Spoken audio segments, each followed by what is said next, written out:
Okay, good evening everybody. Thank you for joining us today. I'm Nicola and I'm one of the specialist nurses here at Pancreatic Cancer UK. And I'm really pleased to be joined today by two consultants in palliative medicine, Dr. James Davies and Dr. Margred Capel, who will be discussing palliative care and planning for the end of life. Before we get started, there are a few quick bits of housekeeping just to run through. I'll also share some information about the support that we can provide for you and your family at Pancreatic Cancer UK. Okay, so housekeeping, there will be a Q&A session at the end of the webinar. You should see a Q&A icon on your screen, which looks like two speech bubbles. To ask a question, just type it into this box and feel free to ask questions throughout the session. There's no need to wait until the end. Anyone who's here from outside the UK today, you're very welcome, but just bear in mind that the information we give will be based on the UK healthcare system and we won't be able to advise on options elsewhere. To let you know, the webinar is being recorded and it will be made available on our website afterwards if you'd like to watch it back or share with other people who might be interested. Please be aware that any questions you ask will be visible to all attendees. You can choose to ask a question anonymously if you'd prefer, and you can upvote questions by clicking on the thumbs up button. This will boost them to the top of the list. There may be questions today that are highly specific or fall outside of the scope of today's webinar. So that we can keep the questions we answer relevant to as many people as possible, we may in these cases reply in the Q&A box, offering signposts to support and information, or encourage you to call our nurse support line rather than reading the questions aloud. Okay, so I just wanted to talk briefly first, before we begin today, about some of the services that we offer here at the charity for people affected by pancreatic cancer. I'm aware that many of you will probably be familiar with perhaps a couple, if not all, of these services. But for those of you that aren't, this is just a quick introduction for you. Our support line is open to anyone that would like to speak to a specialist nurse regarding pancreatic cancer. We speak to people who are worried about symptoms, who have been diagnosed, family members, and to other health professionals that may have a pancreatic specific question. So for example, we have spoken to community nurses who have questions around pancreatic enzyme replacement therapy, such as CREON. You can see our opening hours displayed there on the screen, but I also wanted to mention that we have opened the support line this evening once this session closes at 7 p.m. until 8 p.m. And this is for anyone who wishes to speak to myself or one of my nurse colleagues today after the session. Okay, so we have lots of useful information on our website. You'll find it can all be downloaded or you can order paper copies for free as well. Our publications are available in easy read, large print, video, audio and braille options. We also host online sessions on a regular basis covering a wide variety of relevant topics. You can find all the information you need on the website. It's really easy to book on, and if you do need any support in using Zoom to join the sessions, then we can talk that through with you. The sessions are relaxed and informal, as well as being able to ask any questions you may have. It's also a good opportunity to meet others who have been diagnosed or who are supporting somebody with a pancreatic cancer diagnosis. And finally, we have our online discussion forum. So the forum is accessible 24/7 and there's a really supportive community there online. You can access the forum via our website. The link is there on the screen and it's a simple process to register. But we do just ask that you read through our forum guidelines before posting. Okay, so as a nurse on the support line, I often hear people ask the question, what exactly is palliative care? Or how do we get more support at home? We realised that there was a need to provide people with some really clear information about what this terminology means, what support is out there for you as a person diagnosed, or if you are a family member or friend supporting someone who has been diagnosed. So what we hope to do this evening is to answer some of those questions that you may have. We know that these conversations can be very difficult, and if you do need to take a break at any point during this session, please do. James and Margred will also give prior notice before they move on to talk more specifically about the end of life. So if you do prefer to sit out for this part of the session and come back later for the Q&A, that's absolutely fine. And just a quick reminder once again that our support line will open 7 till 8 p.m. once this webinar ends if you would like to speak to a specialist nurse. Thank you, welcome, and I hope that you'll find the session really helpful this evening. And I'll hand you over now to James and Margred from City Hospice Cardiff. There we go. So I'm just going to, hello to everybody. I'm just going to share my screen a second.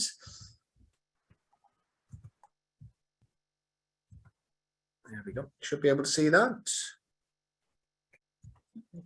There we go. So delighted to be here this evening. My name's Dr. Margred Capel. I'm a palliative medicine consultant, and I'm here tonight with my colleague, another consultant, Dr. James Davies. So I think, yeah, again, thank you for having us, and apologies. We're on the peripheries of the screen, unfortunately, because of social distancing. It's got to be that way. I think if you saw Margaret and I sort of chatting a little bit there when the introduction was going on, it was just how impressed we are actually with the Pancreatic Cancer UK setup and all that support that's there. I think is absolutely invaluable, and hopefully throughout this presentation that one of the themes that will come up is actually that there is support out there, and that palliative care can be a huge source of support for people at a really difficult time.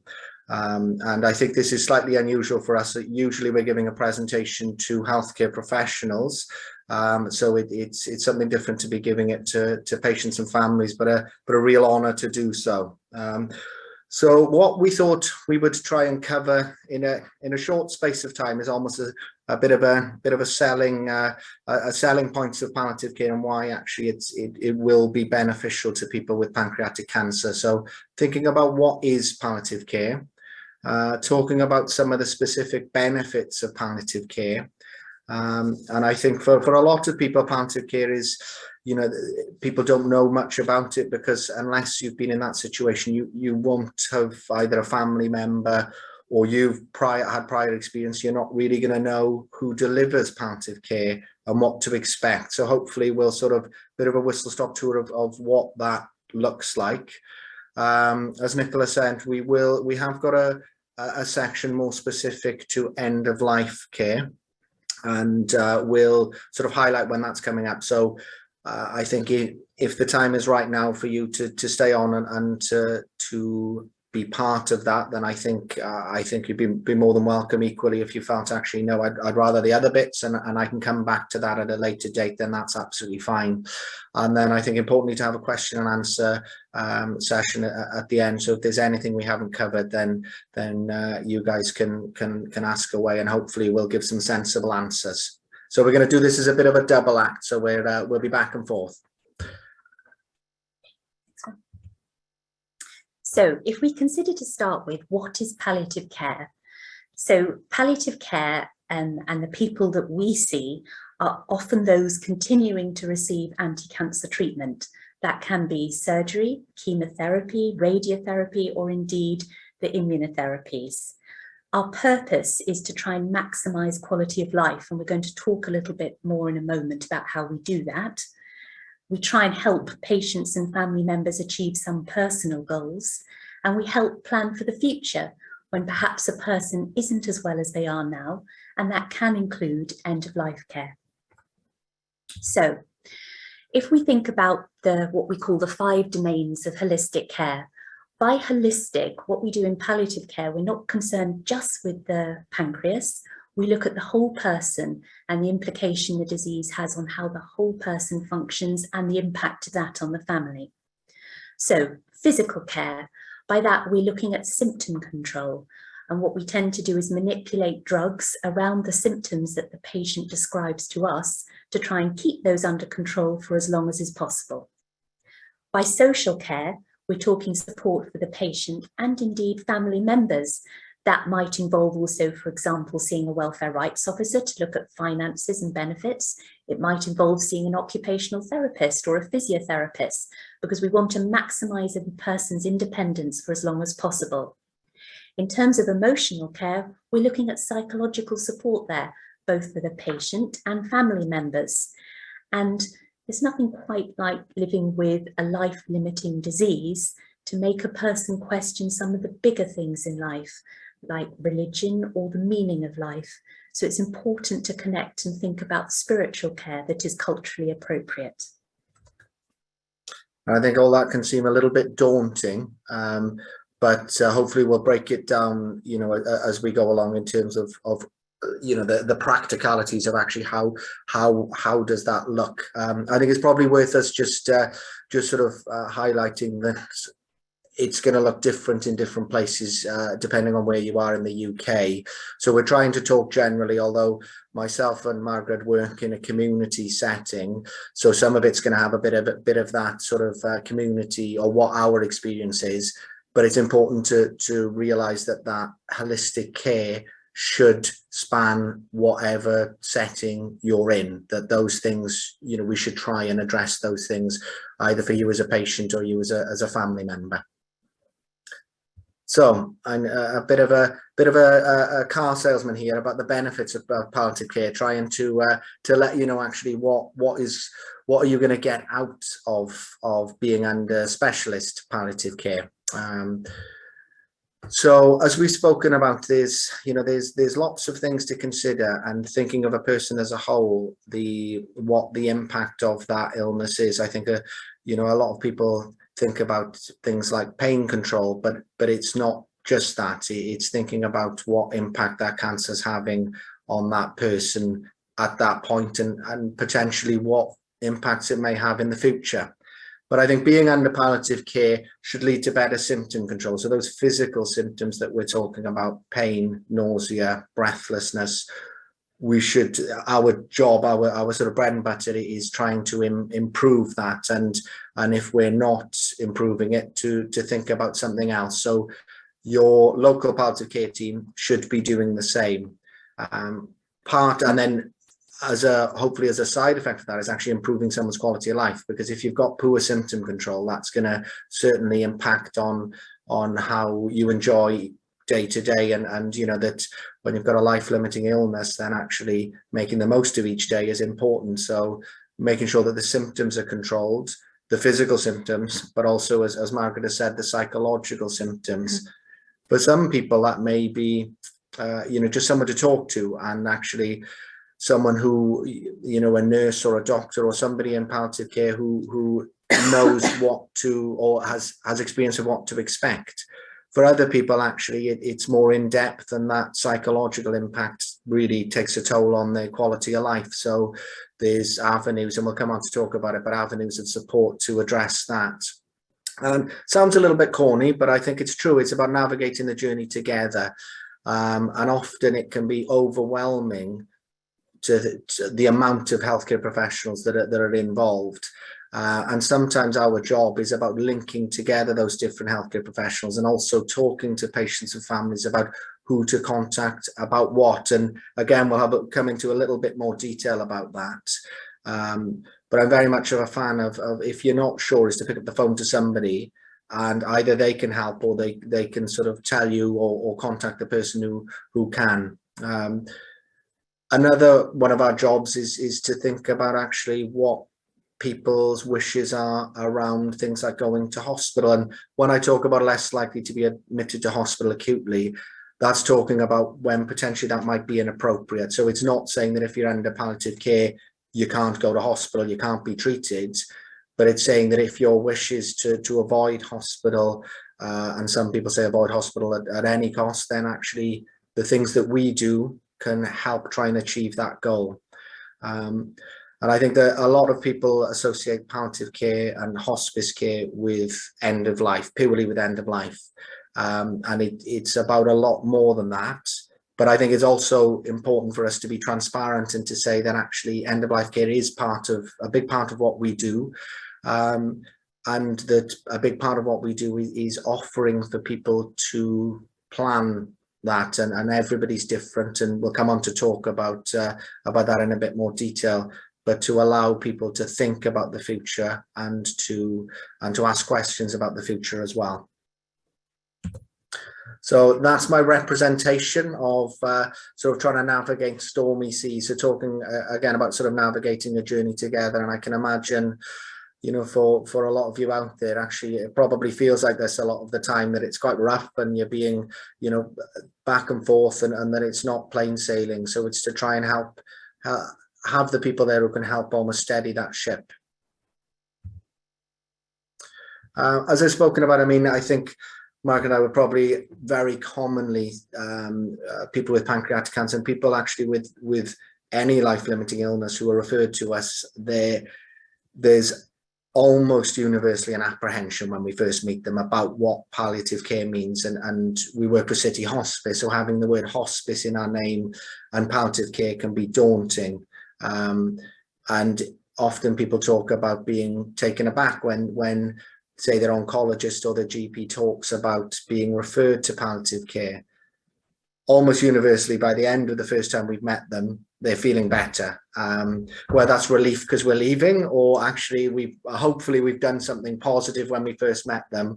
And I think the vast majority of people feel reassured that there's someone there who's going to help them along the way. And I think back to what Margred said about working alongside oncology teams, surgical teams, it's important to say that not having treatment for your cancer doesn't mean you're not having care. And so that's where certainly where palliative care can becomes more prominent if somebody is discharged, or actually there's no active treatment for their cancer. But looking at this slide here, which is an oversimplification, but just to sort of show that over time the focus on treatments, whether they be initially curative or palliative treatments trying to prolong life, as either someone decides I don't want to continue with them, or the side effects are too great, I don't want to continue, or there's limited options, the role of palliative care becomes greater. I think it's good for us to meet people earlier on. So don't think because you say someone's saying I'm being referred to palliative care, that means end of life care, and we're talking about end of life care now.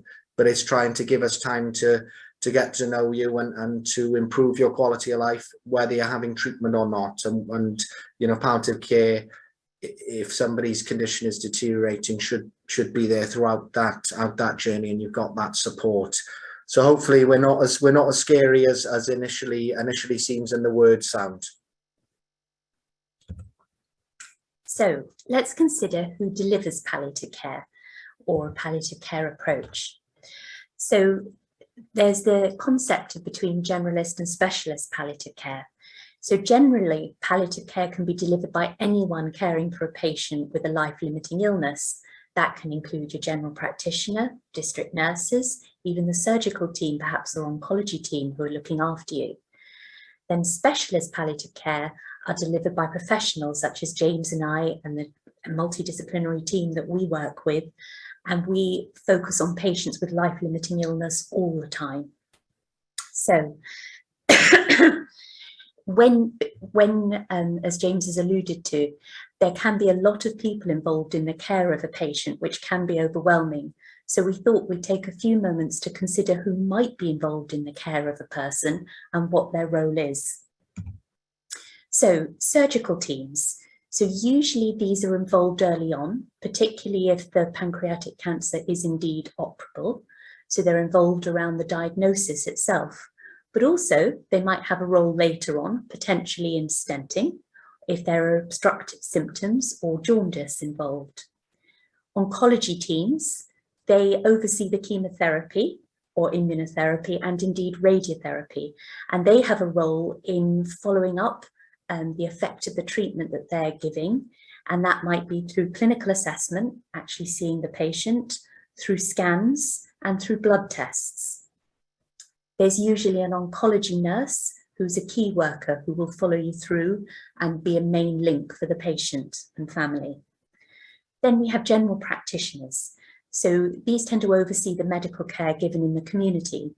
So as James and I are both community work in the community, we work very closely with our GP colleagues in Cardiff.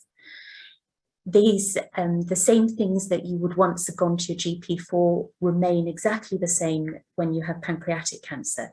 Those kind of new medical issues that you're not sure about, you'd approach your GP for in working hours, or if it's at night or on the weekend, it would be the out of hours GP. They are also the people to go to for repeat prescriptions for your medication, and particularly when things move on and we're thinking about potentially end of life care. And if it were to be at home, they're very heavily involved in the care the patient receives.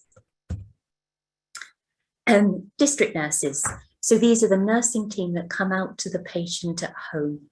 Again, available 24 hours a day, but often more limited in terms of how fast they can get to you in an out of hours situation at night. They've got a role in monitoring your clinical condition, in administering medication, particularly things that are injected. And if a person is struggling more towards the end of life care and requires physical nursing care such as washing, help with dressing and so on, it is the district nurses who tend to organise that care and coordinate it. So specialist palliative care has developed in the United Kingdom mainly through the charitable sector. If you wanted to look up what palliative care service is available to you, if you don't already know, we've put the link at the bottom and you should be able to find that palliative care service close to wherever you live. As palliative care services, we work across locations, so we work in the community, but there's also palliative care provision in hospitals, particularly cancer centres, and there are inpatient hospices for people who wish to go for symptom control. It's not just for end-of-life care. And for us, if we see a person in the community and they are admitted to hospital, we automatically let our hospital colleagues know that a patient known to us has been admitted, so they can follow that through with them.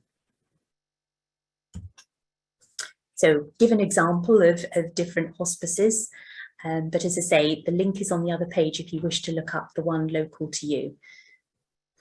And I think obviously City Hospice is front and centre on that one. I mean, this is literally just a snapshot of different hospices. So you know, if you're interested, and I'm sure the palliative care team locally, you know, if you just wanted to phone up and have some information from them, they'd be more than happy to. Just back to what Margred was saying about it being, you know, it can be overwhelming or can seem overwhelming to patients and families, the different people who are involved. I think sometimes the healthcare professionals could take it for granted because we kind of all know what our role is. So at City Hospice, we give out a sort of a crib sheet almost of who potentially may be involved and what their role is. But when I give that out, I always say, look, if you're not sure, just ask, and then you'll be able to find the answer. It's better to ask a question of somebody than just to leave and think, I don't know who to ask, therefore I won't ask it, because there is somebody who will be able to help with that.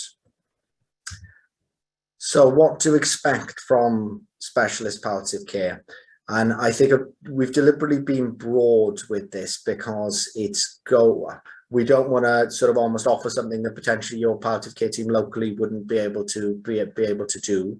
So it's sort of an overview of what specialist palliative care should offer to meet your needs and to meet your holistic care needs and the planning for the future needs. And then we'll go into a bit more detail about what we do at City Hospice, almost as an example, so you can get an idea of it should look something like this. So it's important to say, as I said, that different teams do things differently, but we should be looking at those holistic domains of holistic care. So looking at your physical, psychological, social, spiritual aspects of your care and offer planning for the future. So we should ask questions about them, but we should also have a way of trying to address any issues related to them. I think you should expect honest and open communication. That's not to say that someone will come in, because often people are worried that, you know, that information is going to be shared that patients or families don't want, or that somebody's going to come in being blunt. By that I mean that it's a two-way discussion, and well, more than a two-way discussion, because actually family members and loved ones, I would encourage them to be involved, but actually looking at what that person's needs are. And over time, the amount somebody wants to know and what they want to discuss usually changes, But I think it's really important to expect if you ask a question and want an answer to it, that you get an honest answer, you know, put in a nice way, but in an honest answer to the question, and that actually there should be plans put in place to address any issues that you have, and that's clearly communicated with you. As we've spoken about a few times, I think having sort of links to within services and between services. We spend a lot of our time not just speaking to patients and families and seeing them in their own homes or in an outpatient clinic. We spend a lot of our time is then spent behind the scenes talking to GPs, district nurses, oncology teams, doing the things that we need to do to address the issues that you or your loved one may have. And then the other thing I think is really important is for you to know how to contact somebody if things have changed, or if you're worried, if you're concerned, both in and out of hours. And again, that'll work differently depending on where you are. But that's to know that there's somebody available, or what do you do if something changes in the middle of the night? Who do you call? So that's important, and I think something that should be universally available is at least the information of who you contact. So I think, as I've said, if in doubt, sort of pick up the phone, and if you're not engaged with specialist palliative care at the moment but are interested in what they can offer, and it may be that now isn't the time that they need to be following things up routinely, but I'm sure that they would be happy to give you some more information. And then it may be that further down the line, or now actually a referral and an assessment by the palliative care team is appropriate. So this is again a bit of a sales pitch for City Hospice, but we thought we'd go through what we do, just as almost as an illustration of the kind of thing that you might expect. So how do patients get known to us? How are they referred? So we get them from lots of different sources. The biggest, being a community team, the biggest sort of referrer is from GPs. But we also get them from the cancer centre, from oncologists, from oncology nurses, surgical teams, district nurses. We get them from lots of different areas, and essentially our ethos is, well, if somebody needs us, then we're not overly precious about who refers in. Actually, if somebody needs us, and we need to do something about it. When you're first seen by us, this may differ where in your local service. With ourselves, you're seen by a doctor and a nurse, and I usually make a bit of a joke when I first see that it may seem like the Spanish Inquisition, or we're a bit nosy, because there's a lot to cover in a short space of time. The reason we ask so many questions when we first meet someone is because we want to try and do that holistic assessment, and to get going with the things which are troubling them now, and almost to get a baseline as well. So if something changes, we can monitor that change and address issues, and also to guide us if somebody's health is changing. What do we need to think about? And we'll come on to that in a little while. So we ask lots of questions about symptom control, and within 5-10 minutes you're talking about the ins and outs with somebody you first met. But it's as I say, it's all with good intention. Talking about the psychological impact of the illness, and I think it's probably worth saying here that everybody's very different, in terms of what symptoms they have, and how psychologically the impact that has on them. But if there's something troubling you, I think it's just worth bringing up. We don't underestimate the importance of trying to get to the bottom of someone's social setup and their network of support around them, because that is really important, especially when it comes to a deterioration and in particular end of life care. So when I'm asking people about the names of their children and where they live, there's a good reason why, because it's thinking about who's there to support as time goes on. So those things I think people probably almost expect, because if you go into hospital, those are the things you're going to be asked. Probably the things that we do on top of that are asking or getting an understanding of what someone realizes about what's happening with their illness and what they expect to happen in the future. And this often leads on to talking about actually thinking, well, if things do deteriorate, what your wishes are around that. Now, when we first meet someone, ordinarily, if they're relatively well, there's absolutely no pressure to make decisions the first time we meet. But it's about introducing the concept and thinking about, well, knowing that there's a lot of benefit to planning for the future, and we'll come on to that, then how do you want us to sort of to navigate that, and how is it going to work? Because we recognize that the difficult things to talk about and to think about as patients and families, but that they really do have a benefit. So it's thinking about how we approach that. Some people, when you first meet them, want to plan absolutely everything there and then. There's other people who never want to do it. Most people are somewhere in between, and most people, they want to ask questions about the future and engage in that, changes over time. So it should be tailored to you. And then, as I said, at the end, there should be a plan. What do we need to do today to sort of address any issues? And then actually, how are we going to follow up? What's the plan to routinely monitor things and make sure that what we've done has helped and we're addressing any new issues. So how do we address those issues? So thinking about the if we're addressing physical issues, often, as Margred has said, that we use medications to help with physical symptoms.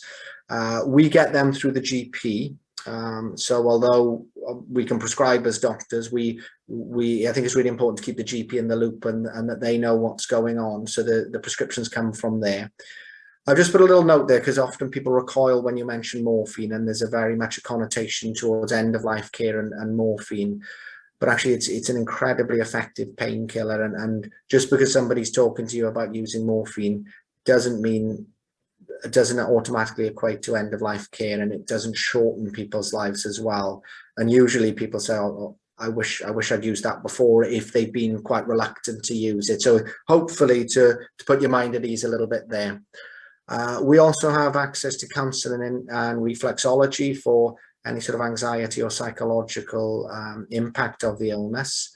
Again, talking about the social aspects, we've got an occupational therapist, or we're lucky enough to have an occupational therapist who works with us to look at the environment, and if things are becoming more of a struggle because their general health is deteriorating, then we can put equipment and also care in place to help support patients and families at home. And that's where our social worker comes in. We also have a welfare rights officer who can look at things like benefits in a blue card badge, and I think Nicola is going to talk about that a little bit in the down the line. But I think it's something that is really important, can play on people's minds. So it's important to try and address that. And then thinking about advanced care planning, which we'll talk about in a little bit more detail. With ourselves, and I think most teams would work like this, is usually people would have a clinical nurse specialist or a team of clinical nurse specialists who would follow up and make sure that there's no new symptoms, monitor someone's general health, and have ongoing conversations about the future. The frequency of that really depends on how someone's health is. If somebody's symptoms are very well controlled and they're having ongoing with their chemotherapy or oncology treatment and are stable, then it may be once a month that we're seeing them. Whereas if things are changing or there's complex symptoms, it will be much more frequent. I think the important thing is to know where to raise the alarm if something has changed between the last assessment and the next planned assessment, and we would always then try and facilitate seeing somebody more quickly to be able to address those. So thinking about communication, as I talked about, open and honest communication, I think is important. Not, as I say, that doesn't mean blunt, but it's thinking about what your communication needs are. So it's between ourselves as healthcare professionals and you as patients and families, but I think as well, importantly, between patients and their loved ones, because often what we're doing is just facilitating a conversation. If we're talking about the future, facilitating a conversation between the person with the cancer and their loved ones, that often people are shielding each other because they're worried about the impact those conversations may have. But in the long run, it almost universally is a positive thing. I think we need to recognize that those are difficult conversations and that we can help facilitate them, but that it's important to think about you as an individual and your loved one as an individual about how you may go about doing that. I think talking to children is particularly difficult, and that's not necessarily just the child of somebody with pancreatic cancer, but say a child of a grandparent or someone they're close to. There's lots of resources out there. In palliative care teams, we do sort of child therapy, and most palliative care teams will have access to that in some way. We put a link there about just sort of general information about talking to children, and I think unfortunately we haven't got enough time in this presentation to go into that in depth, because that could be a presentation all on its own. But there's some resources there. But if in doubt, speak to someone, speak to your palliative care team, speak to your oncology team about how you approach that, and they may be able to give you more specific, bespoke support for you. So what should you ask your palliative care team? I think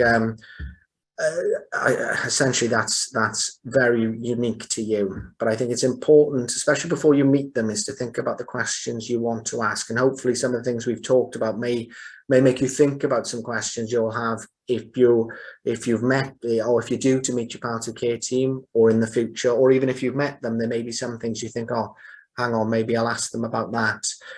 Inevitably, when I ask somebody about have you got any questions, the questions fall out of people's heads, and I do it all the time. So I think I would encourage, if you've got something specific, to write that down. As I've said, the difficult questions I think are better usually asked if they're there. I think otherwise they build up and they can cause anxiety. But you should have honest answers to your questions as well. So I think it's just making sure the time is right to ask any difficult questions you have. Yes, so thinking about planning for the future and thinking about advanced care planning. So this is essentially looking at planning for a deterioration in someone's health. And unfortunately, with an incurable pancreatic cancer, there will come a time where someone's health deteriorates. It's often hard to predict when that is. But what we're talking about is thinking about difficult issues. It's something I often talk to patients about, is hoping for the best and planning for the worst. And these are difficult things to think about, and often there are tears involved in them, but that's completely natural. For us as a team, and I think it would be fair to say for patients and families from experience, I think it's better done early if we can. And the reason is it gives someone time to think about some of the issues that we'll come on to talk about. But it's sometimes if we do it at the time when somebody's health is deteriorating, it's sometimes really difficult, or sometimes impossible, for their voice to be heard if they're really unwell, either because they're too weak or they're confused, so they can't actually tell us, and then we think, oh, I wish we'd spoken about this before. And then the other thing to say is that actually talking about this doesn't shorten someone's life. Actually, it's not a case of this will lead to someone deteriorating more quickly. It's just they are difficult things to think about. As I said, it's voluntary, so you don't have to do it at all. And I think that's sometimes the worry when palliative care come in, is that's all they're going to talk about. Well, if you don't want to talk about it at all, then nobody can force you to talk about it. But some of the practical things that we think about, and can often seem a little bit cold talking about these things, but they are important, and especially when someone's deteriorating, it just makes things easier if we've thought about these things, is, as we've spoken about the patients and families' understanding of the illness. I'll often ask people, well, if you were unwell and a doctor thought there was something that we could get better, for example, an infection or an abnormality on your blood tests, would you want to go to hospital if they advise? Now, I mean, nobody wants to go to hospital, but would you say, okay, if I had to, I'd go? Because if people say, you're allowed to say no, you're allowed to say, no, I don't want to go under any circumstances, but that would mean then that we need to think about how we would manage that if someone's health then continued to deteriorate. We do talk to people about where they would like to be at the end of life. Broadly, those options are in their own home or if they're in a care home in that setting, an inpatient hospice, or for some people actually it's saying, well, I wouldn't mind being in hospital. We'll come on to talk about that in a little bit more detail in the section about end-of-life care, and I won't go over it too much at the moment. The other difficult thing that we talk about at some point, usually, if the person is willing, or at least with the family members or loved ones, is about resuscitation. So that's talking specifically about if somebody's heart were to stop or they were to stop breathing, would it be the right thing for us to be, or right thing for that person, for a medical professional to try and artificially restart that? Difficult, really difficult conversations, but it's something that I think people, if they're given a bit of time, hence why doing it early, to think about it and to ask questions and to speak to the relevant healthcare professionals and speakers' families, that we come to a mutual decision. And then, as I said, Nicola will come on to talk about it, but financial planning is important as well. So if somebody isn't aware of what's happening with their illness or that things may deteriorate, it may not leave the time to do some of those financial planning things that they need to. These are specific copies of things that we use in locally in Wales. The one on the left is an advanced care planning document, and the one on the right is an older version of a do not resuscitate form. Locally, you should have different, or you probably will have different versions, but it should have the same themes. And this is just to highlight that actually sometimes we write these things down if somebody's got very strong opinions or views on some of the aspects about their future care. So just quickly on the to continue about advanced care planning, I think I've probably said it a few times that communication is key, and honest communication. Ideally, so if we've spoken about advanced care planning and some of the difficult things, it's probably say it's not binary. You don't have to do it all. It doesn't have to, and it doesn't have to all be done in one go.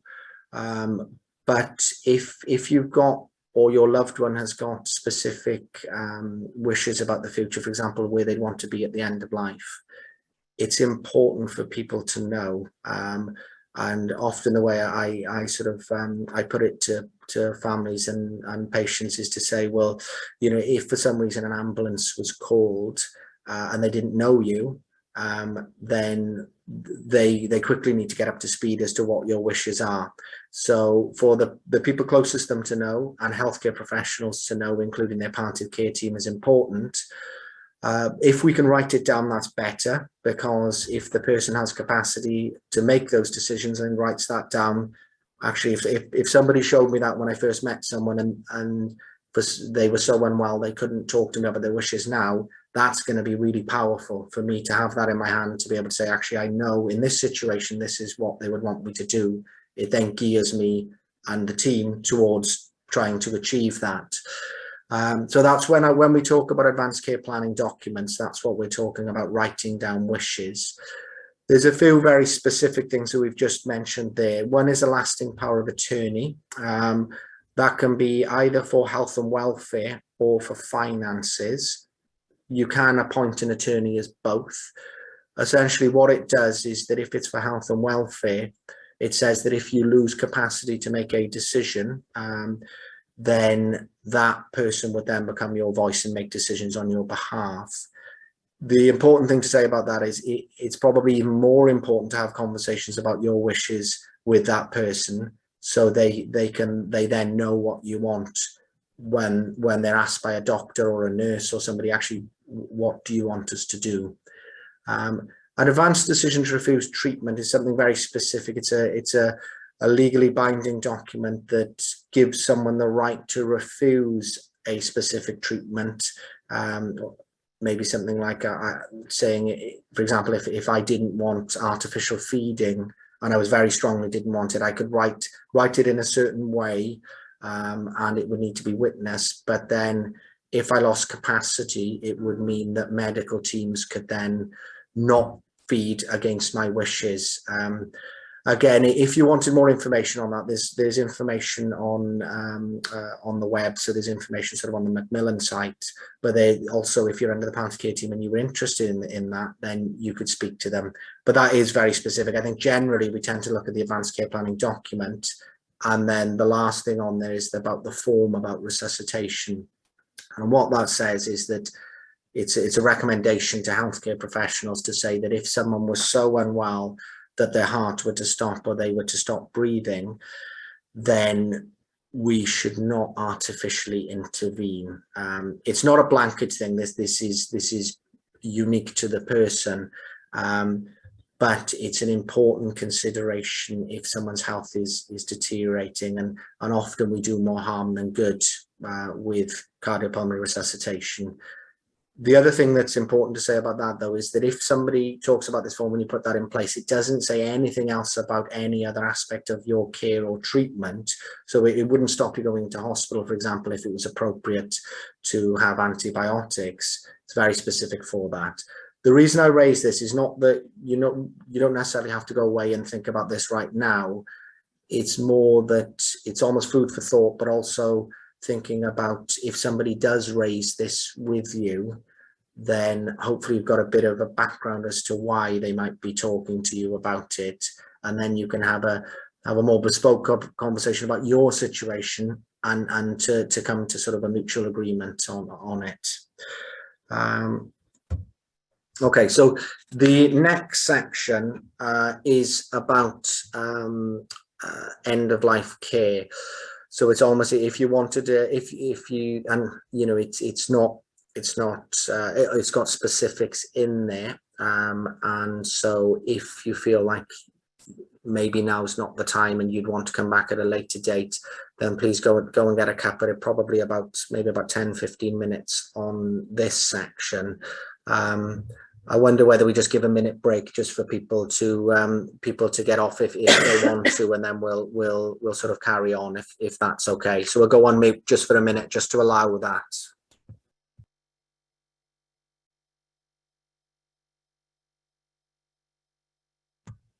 Okay. Yeah. There we go. We're back. We're back. There we go. Right. Okay, so I'm going to talk about end of life care. So first of all, I thought we'd just think about this as a general trajectory in terms of how to recognise that that's happening. This is a slide, some of you may be familiar with this, some of you may have seen this elsewhere, but essentially this is saying that for an average general practitioner working with a list of patients, at least 20 patients that they know in their year that are registered with them will die. If you look at the pie chart, the circle in the middle, you'll notice that in both pink and purple, the majority of those patients that they know that die actually don't die from cancer at all, but either die from frailty, old age or dementia, or indeed organ failure. And by organ failure, we mean things like emphysema or COPD, kidney failure, liver failure, or heart failure, things like that. Only about 5 patients that they know will die from a cancer-related illness. So this is, again, a reason why specialist teams like ourselves exist, because for us, we see people who are approaching end of life every day, in addition to the other aspect of our job in terms of symptom control and palliative care. So the trajectories that people deteriorate along or follow along are very different between these. So if you look at the bottom graph of a person perhaps with a dementia or frailty diagnosis, you may recognize this in someone you know, but you often see people's physical health and independence change and deteriorate over a period of time, with things like organ failure, as I mentioned, things like heart failure, perhaps that's the top left graph as I'm looking at it. People again deteriorate over time, but there's sudden moments where you notice they're particularly unwell, and those represent those sudden dips in the graph. And then they get back to a better level of functioning. They seem to be okay for a while, and then perhaps they may have a sudden an event again, where perhaps they're admitted to hospital and they're unwell, and healthcare resources and interventions are made, and then again they get better. Now with cancer, the bit that's different is that people can be quite well and functioning independently from some time, maintaining that. Perhaps they're having cancer treatment or surgery at some point. And then you may notice that actually then we hit the slope where they deteriorate, where again, their physical independence is changing. They perhaps are less active than they were. They're not quite so able to manage independently in the home that they were. And that slope, depending whether that slope is a period that you're noticing over months, if it's happening over months, then that's the timescale that we're looking at in terms of change. If it's happening over days, then that's happening more quickly. And again, we'd expect that deterioration in day-by-day trajectory to continue. So I suppose what I'm saying to you is it's very difficult to give an exact prognosis when people ask us, how long have I got left? But generally, if you think about that graph we just looked at there with the trajectories for cancer, and you think about actually, is the person that I'm concerned about, are they changing over a period of months? If they are, then that's the trajectory to think about, that will carry on. Or is it something that's happening really quickly now? It's happening over days. I can see that person changing. These timeframes are only a rough guide, obviously, because specific things can happen to an individual. And if you see an accelerated deterioration, if something sudden happens, last week they were independent, they were going out, they were able to do their shopping. This week they're now in bed, something's changed dramatically. And that should be a trigger for that person's health to be reviewed, for them perhaps to see a doctor, to see if there's anything reversible here that we could potentially fix. For example, have we got an infection on board that might respond to antibiotics? Has this person become diabetic? Do we need to look at their blood sugar control? But it should also be a trigger to think about, if we haven't done so already, to think about advanced care planning and putting things in place, because if we don't recover from this episode, we need to try and make sure that we honour that person's wishes and we manage that end of life care phase. So, practical support. What do we see when someone deteriorates? We see worsening daily function. By that I mean it might now be a struggle to get out of bed, to come downstairs, to make breakfast, to make lunch, to do the ordinary daily chores that we take for granted in the house. They might be eating and drinking less. They may find their appetite has changed and they're not actually hungry. You may notice that a person is sleeping more and requiring an afternoon nap or going back to bed. And we may have, not always, but sometimes possible periods of confusion. And sometimes people complain of feeling breathless, or also that their ankles are more swollen, or perhaps their lower legs. Usually by the time we reach the last days to perhaps the last few weeks of life, a person is in bed the majority of time because they haven't the energy to get up and get out of bed. It's appropriate and reasonable to rationalise the medications we're using. By that point, I mean actually use medicines that are conferring a benefit to the person, that they're controlling the person's physical symptoms, and perhaps not think about medicines such as things like calcium or vitamin D, or things that might be more of a longer term benefit over years, because they might be more of a burden at this point. So at this point, I would expect the patient to have a review by a medical professional, often a GP, or perhaps from your specialist palliative care team. Or if this happened when the person was in hospital or the oncology centre, obviously it might be your oncologist or your surgeon. What they're looking for is there anything easily reversible here, anything fixable. If there isn't, then we're thinking actually, yes, this is it. We're now approaching end of life. We think about where the person wishes to be cared for. If the person wants to be admitted to an inpatient hospice, I would expect the specialist palliative care team to facilitate that for them.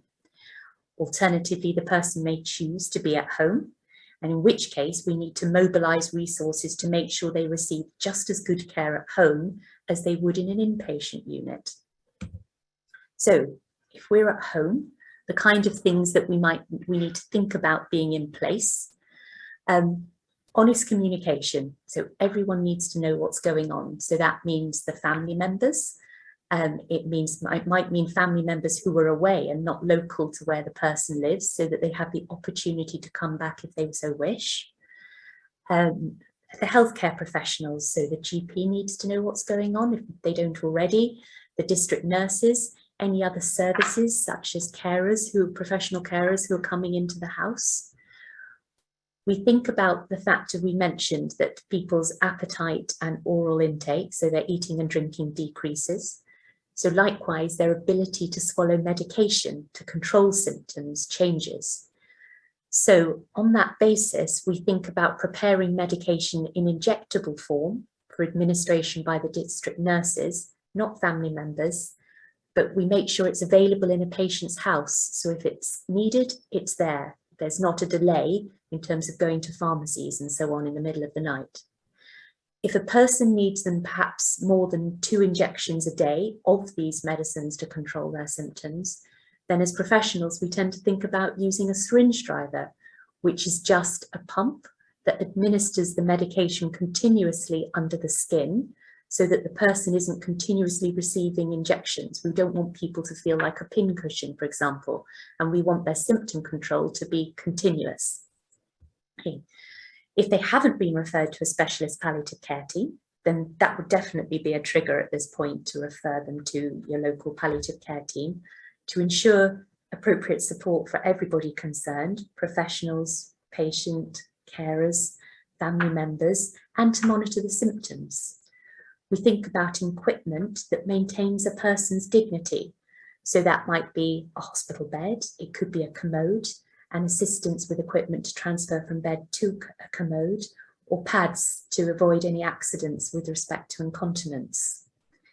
Care at this point, if professional care is wanted to be brought in, would be arranged by the district nurses. And if we haven't already addressed it, then we'd think about resuscitation and whether it would be appropriate or not appropriate for that particular individual in their circumstance. In the last hours to days of life, the person over time, whether they're given any medicine or not, will become sleepier, and their ability to swallow fluid or food and medicine will decrease as they become sleepier. So as professionals, we think a lot about symptom control. And as I said, we often give medicine via injection. So for example, if a person were taking painkillers such as morphine, when they were able to do so and sitting up and swallowing, if they're not able to do it now, we would convert that to the injectable form and administer it via a syringe driver, via the pump that we mentioned. We liaise with district nurses and GPs to ensure that that is maintained both in hours and out of hours. Sometimes when a person's health deteriorates further and we're in the last hours of life, the breathing can become quite noisy and sometimes rattly. It's not something that's distressing the patient because it relates to saliva at the back of the throat that's not being swallowed. But there is medicine that we can administer that sometimes reduces the quantity of that. But it's important to know that as a family member, because if you're not aware that this can happen, it can be quite scary if you're sitting in the room listening to it. Again, if you're ever not sure, what you should do, be it in hours or out of hours, is ring the district nurse or the specialist palliative care team if they're involved, and ask for a review or ask for some advice about whether what your loved one is experiencing is appropriate and is right. and whether anything should be done about it. When people's health is deteriorating, as we said, actually they are often less hungry and less thirsty, and that's a natural part of dying. Often if you supplement fluid under the skin, subcutaneous fluids, it can cause more problems than it can cause benefits, but that's not to say that we don't do it and don't try if a person wishes to. What is important is really good attention to mouth care. So that's ensuring that, for example, a person has lip salve on their lips, that they have their mouth cleaned, that dentures, if they're there, are taken out and cleaned every day, because a sore mouth can be quite painful. And if you have any questions about the symptoms, or you're worried that the person themselves is suffering in any way, it's really important to ask them. There are no questions that are silly. It's really important to ask them in real time, so that actually you can either be reassured that this is a natural part of dying and that the person is actually okay, or indeed, actually, no, this isn't normal. We need to do something. We need to do something differently with medicine, or differently in terms of how we're managing that person's care. Right. So I think that's the end of the section on end of life care. I think probably the main thing is that it can be quite daunting, but that there's a lot of support out there. Hopefully that's come across throughout the whole thing, is that there's support for any symptoms that you may have, and for any issues that may be coming up. I'm thinking that I may give it just 1 minute just for people who may have gone away, just to come back for the last bit in terms of take-home messages. So I'll just take sort of maybe a 30-second break, and then we'll move on to the last bit, which is take-home messages. This has gone remarkably quickly, so I will just be sort of 30 seconds.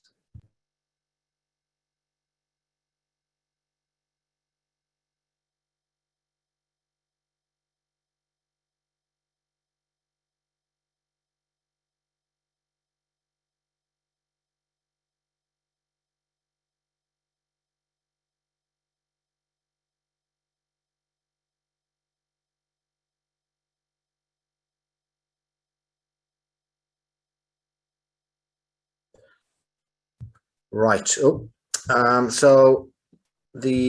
terms of sort of the main take-home messages, and I'm sure that there's a lot of information, and if you haven't had any sort of input or haven't had any idea of what palliative care is, I'm sure it probably feels a little bit overwhelming in terms of the volume of information.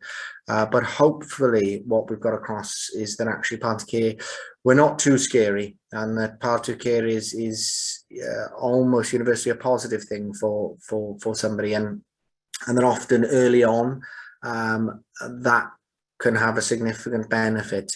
There will be a proportion of patients actually who we see there are specific issues that we address, and actually if they're stable and they're getting on fine and are sort of under treatment, and that treatment is going very well, that actually either we see them very infrequently, or we may discharge them for a period if things are settled. But I think the majority of patients that we see, we will continue to support and continue to monitor, and that over time, most people build up a very good relationship with their nurses.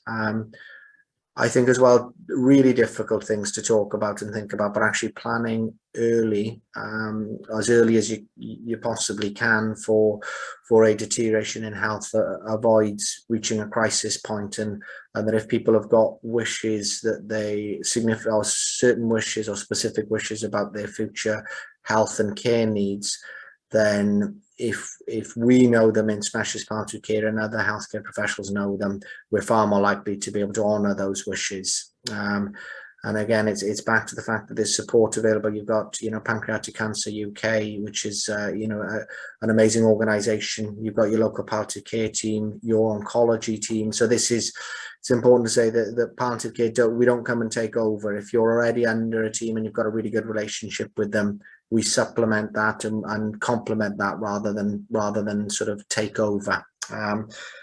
So I think that is the end of our presentation, and thank you for listening. I think we're handing over to Nicola just to go through her bit now, And then I think it's Q&A after that then, if I'm right, but I'm going to stop talking now. That's right. Thank you. Thanks, James and Margred. That was such a brilliant session. It was really informative. Okay, so just before we do move on to the Q&A, I just wanted to signpost, I think you mentioned this, James, about some other organisations that offer both emotional and practical support. So Macmillan and Maggie's both offer a range of services, including dedicated cancer benefits advisors, and they can do things such as help you to apply for any benefits you may be eligible for, and things like Macmillan Grants, which is a complementary grant to help with some of the costs. So things like travel costs for treatment or any equipment that you might need at home. They can also advise you on matters such as applying for a blue badge, or if you were eligible for concessionary parking at the hospital. And they can signpost you as well to local support in your area. So I'm aware that there are people here this evening that are caring for a loved one as well. So I also wanted to mention Carers UK. They're a charity dedicated to recognising and supporting the needs of carers across the country. In terms of financial planning, here at Pancreatic Cancer UK, we are partnered with two organisations, and that is FairWill and the National Free Wills Network. And that's to offer people the ability to write a will for free. So you can write a will online with FairWill, or you can speak to a solicitor in person if you prefer, through the National Free Wills Network. There'll be no cost to you and no obligation to leave a gift in your will. Due to different legislation, though, it's good to be aware that in Scotland and Northern Ireland, the online service is only available to people living in England or Wales. But wherever you are in the UK, you can make use of the free in-person service. Okay, so I think at this point, if we move on to the Q&A, we do, just to be aware, we do have some people who are joining by phone today. And if you're joining by phone and would like to ask a question, please raise your hand by pressing the *9. You'll be prompted then to unmute yourself and speak. But for people who are joining online, please continue just to use the Q&A box. I just wanted to mention that we have had some questions that have come in ahead of the event this evening, and some of these have been covered today in the presentation, which is great. But there were a couple I just wanted to touch on now. We did have quite a few questions around chemotherapy. Somebody asked about a person who had opted to stop chemotherapy and focus on quality of life, and wondering what was next on their journey. This really does depend on the individual. For some, they've stopped treatment because the side effects are too difficult to tolerate, or they've been advised to stop by their oncology team. The most important thing here, I would say, is that there's an open, honest discussion between you and the oncologist about what happens next at that point. Someone asked about why chemotherapy hadn't been offered. This is very much individual, so it could be that that person is not well enough to tolerate the treatment. But again, that's definitely a discussion to have with the hospital team for some further information, so it's clear. And somebody mentioned about, is it normal to take breaks in palliative chemotherapy? Yes, it is normal to take breaks. Sometimes this is advised by the oncologist, or it might be that that person just wants to take a break because chemotherapy can be quite grueling, as some of you probably know. Or for some people, it's just to do something that they enjoy or something that they love, so taking a holiday or for a special occasion. We have had some quite specific questions as well about symptoms and how to manage them, and James and Margred have answered a lot of those brilliantly, thank you. But we would also say, you know, if it's quite a specific question, that we would encourage you to contact us on the support line so that we can have a more in-depth chat, because it can be quite specific to the individual. Okay, so at this point we will move on now to the Q&A questions that have come in. And the top question is, my mum isn't having any treatment and so far is doing pretty well. She's keen to stay out of hospital or hospice, and I just wondered if it's possible for her to stay at home, or if everyone at some stage has to have hospice care at the end of their life. Well, it's entirely up to her and yourself, I would suggest. People are able to stay at home. And actually, as I say, being a community consultant, I have a bit of a bias about this in terms of I see people at home in order that if a person wishes to remain at home for end of life care, that they can achieve that. And I'd like to hope that part of the take-home messages for listening today has been that if perhaps your local hospice are involved in the care of your mum might be more likely to stay at home and to have her symptoms controlled as well as she may need them to be, particularly when she's approaching the end of life. So no, in short, she doesn't have to go in.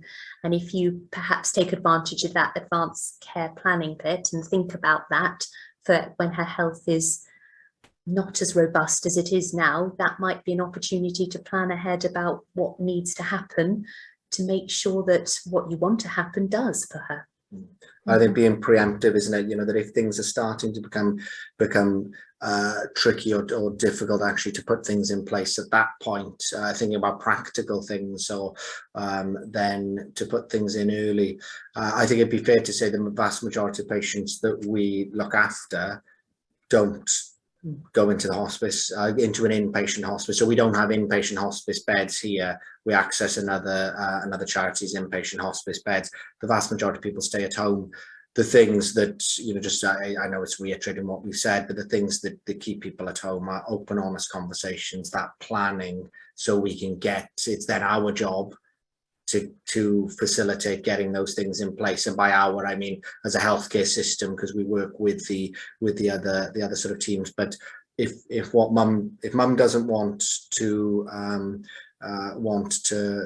go into hospice, then by no means she has to. Sometimes it's useful to have a plan A and plan B. So if we're aiming towards end of life care at home, it's, you know, it'd be easy for me sat here today to say I want to be at home at end of life, but actually if that may look different, or there may be something at the time which makes you think, no, actually maybe that wasn't the right thing. So thinking, often we talk about a plan A and plan B.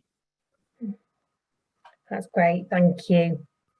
Okay, so the next question at the top, this is actually interesting because it's just what you've been touching on, Margred, in terms of that trajectory, but it's, can a patient who has led an active life continue to be very physically active up until the time of their death?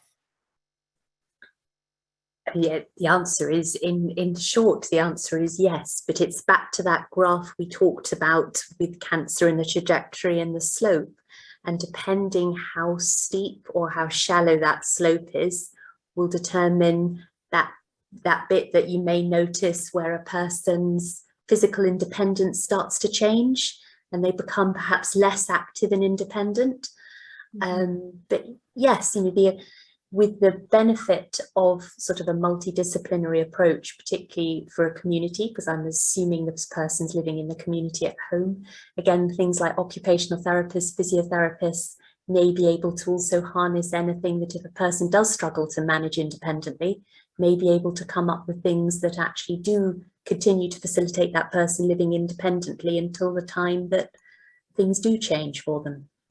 And I think it's important to say it depends on, you know, sometimes even if actually people's physical health does deteriorate, it's then thinking about how we work around that, because sometimes, you know, it's not, people's physical health just doesn't allow them to do the things that they wanted in exactly the way that they did them. But if it's actually they like gardening, or it's, you know, they like going to the football, or, you know, I'm just thinking about things, you know, people are very unique as to what they want to do.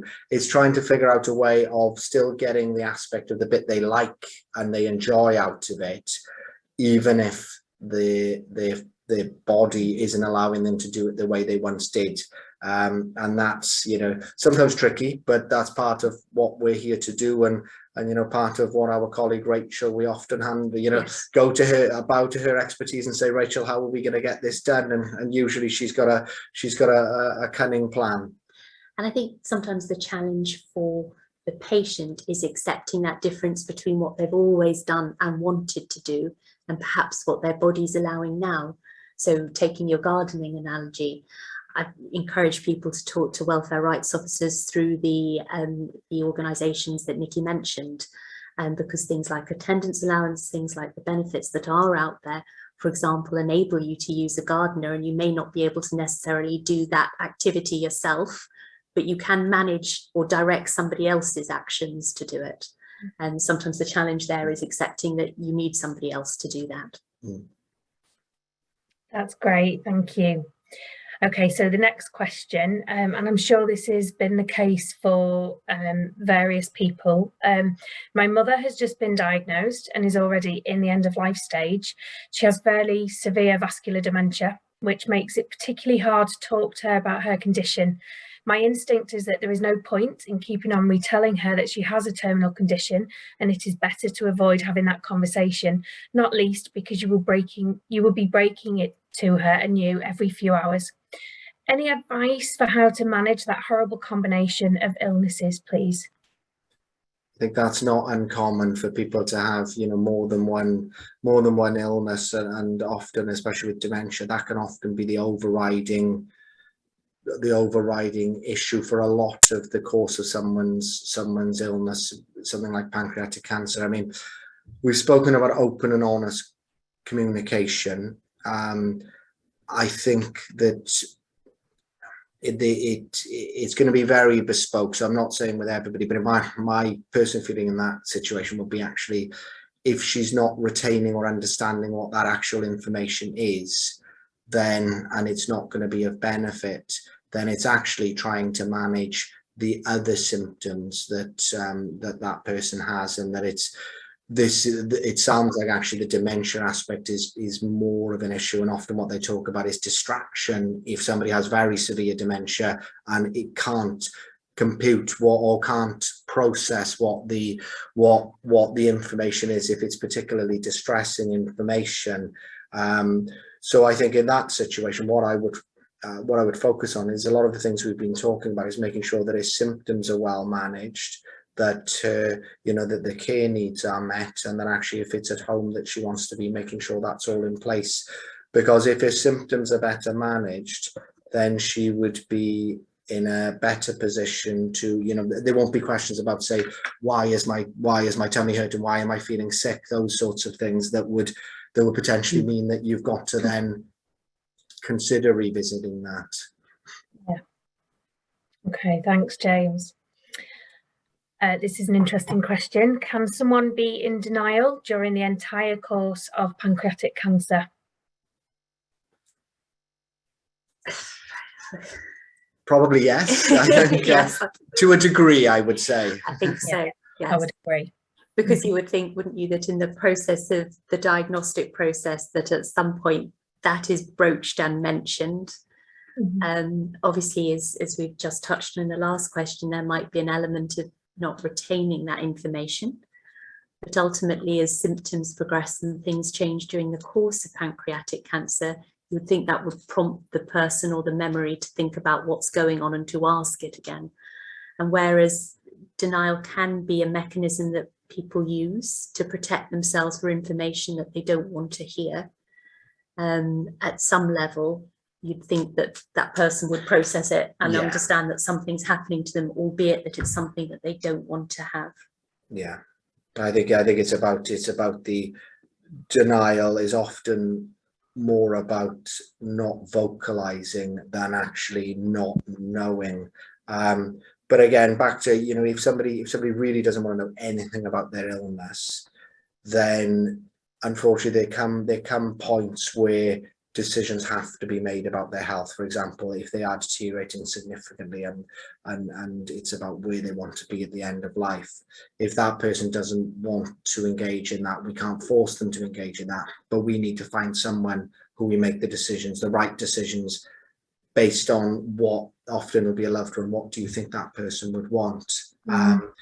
So I think there can be an element of denial, and everybody's information needs are different. Some people want absolutely all the information, you know, very early on. There are other people who don't want anything, but I think most people will have an inclination, and it's trying to figure out what will there come a point where they want to know more, because things change over time. Yeah. Is Di trying to tell us something? It's something that's flashed up across the screen there. Oh no, it's okay. It's just the way that we sort the questions out, so we know that they've been answered. But just to touch on that as well, I think sometimes as well it can be a communication issue, can't it? So we do find that we speak to people on the support line who perhaps don't want to discuss it with their children because they're trying to protect them, adult children even. Yes. So sometimes it can be just about speaking to someone who isn't emotionally attached, or a health professional as well, we find. And often when you explore it a little deeper, they do know what's happening. It's just that, as you say, James, they haven't vocalised it. And often when if you speak to a patient and relatives separately, they will both know the same thing. They will both be thinking the same thing. They'll both be worried about the same thing, but because they don't want to upset the other side, I don't want to call it sides, but that conversation won't have been had. For the vast majority of people, having that conversation is a weight off their shoulders, and further down the line, when we're talking about decision making in difficult circumstances, when someone has deteriorated, then it pays dividends multiple times. That I think that open conversation is important. It's easy for us to sit here and say it because we're not not in the position of having to do it now, and it's abstract, but it really does. And talking to as you said, the helpline of Pancreatic Cancer UK, your palliative care team, your oncology team, about about approaching it, I think can be really helpful. Thank you. Next question is palliative care usually paid for by the patient, or is it funded by the charities that run the hospices? So it tends to be funded by the charities that runs by the hospices. There is no expectation as patients or families who are listening tonight that you should pay for palliative care ever. Mm-hmm. And just to extend on that a little bit, if you're talking about needing extra care needs, so carers to be involved, that's where benefits would perhaps come in, or there is sometimes things like continuing healthcare funding that can be applied for, which will pay for care at home. So if that's the case, if that's something that you are asking about, really, then it's a good idea to either speak to a district nurse or the palliative care team, or to speak to the Macmillan Information Centres, because they'd be able to guide you further with that as well. Okay, do you have any advice around the current risk with COVID and maintaining as much independence as possible? My gran is having chemo and just came out of hospital due to pneumonia, but she wants to continue going shopping and using public transport. She sounds quite feisty. If she's having oncology treatment at the moment, they may have some very specific guidance or advice that they may want her to follow. But the sort of general guidance, isn't it, with COVID, in terms of thinking about contacts in the public, thinking about contacts that you have in your own personal life, thinking about face masks, thinking about washing your hands, thinking about alcohol gel, all apply, all need to be considered specific and tailored to your grand circumstance, I would suggest. Yeah. Thank you. Okay, is there always cognitive decline as patients near the end of life? I think probably not always. No, it's not universal. I think that, but it is seen relatively commonly, so it's not something that would it's not something we don't see. But I think the thing to say is that if you're worried about it, is to get someone assessed to make sure that actually is there something specific as to why their cognition is declining. If they're becoming more confused, is there something that potentially it would be appropriate to treat, like an infection, a high calcium level? These sorts of things can cause that. I think it very much, depending on how near somebody is to the end of life and what they want medical professionals to do, will govern how aggressively you either intervene or investigate that. But I think it would be worth speaking to someone. If you're not sure, it's worth speaking to somebody, and they may say, no, this is at the point where your loved one is, or you know, that actually this is expected, or no, actually we need to look at this. We'll get someone to come out and have a look, or get some blood tests done. So it's so not universal, and probably worth just checking that this is part of end of life care. And then it's about managing the symptoms related to that. That if somebody's, you know, somebody can be confused, and pleasantly confused, and that's you know, that we don't necessarily need to do anything specific about that. But if somebody is distressed in any way, then that's something that we potentially need to give medication, or make sure that we've looked into the potential reasons why they may be distressed. Mm-hmm. Thanks, James. We've just got a couple of questions left, so we should be able to squeeze them in. Hi, we've had a leaflet offering holistic care. Do we make contact from that in order to access this support? We don't have a key worker and no district nurse support, just GP, Macmillan during working hours, and out of hours chemo emergency. It would be great to have some more support. So I would think, reading that perhaps going back to the Macmillan person, the team who is supporting this person, Joanne that is, would be helpful here in the first instance to ask about the holistic care. Mm-hmm. Thank you. Okay, and the last question, what issues can supplementing food or fluid cause? And I assume that means if somebody is perhaps unable to swallow or manage solid foods. So in the context of somebody being unable to swallow or manage solid foods, what we would worry about if we continue to feed that person is that they could choke on the solid food, or it goes down the wrong way into their lungs, and that would constitute what we call an aspiration, and could make them really ill with pain and infection then in their lung. In terms of fluid, as we say, there's mouth care, there's small sips, and locally, depending where you are, your team may have access to mouth swabs or dripping bits, dripping like via a syringe fluid or spooning fluid into a person as they're able to take it. But if they were unconscious, the same principle, we'd worry about that person potentially choking or the fluid going down the wrong way.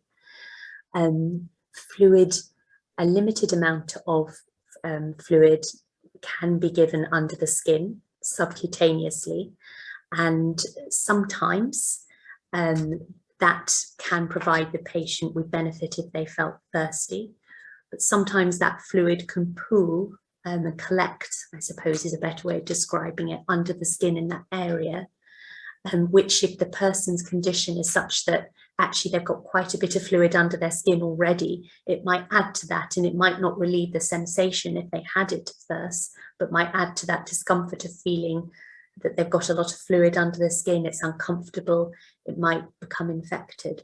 So if we do ever supplement fluid under the skin, what we tend to do is review it on a daily basis as actually what benefit is it produced here versus actually what adverse events has it done. I think it's probably worth saying that there's no evidence at the end of life that giving fluid prolongs or shortens life in any way. So it's purely about symptom control. Yes. Okay. Thank you so much for answering all those questions. I'm sure that's been hugely helpful to lots of people, and thank you for the fantastic session. If we didn't manage to answer any of your questions this evening, or you would like to have a chat with a specialist nurse now, our support line will be open until 8 p.m. and you can call us on 0808 801 0707. We really hope that you found this webinar useful this evening. When you leave, you'll be taken to an anonymous feedback survey, and we'd be really grateful if you could fill this out. It should only take a few minutes, and your thoughts are so helpful when it comes to planning future events. So just once again, a huge thank you to James and Margred for taking time out of your busy schedule to be here this evening, and hopefully we'll see you all again at some of our future events. Thank you. Thank you very much. Thank you. Good night.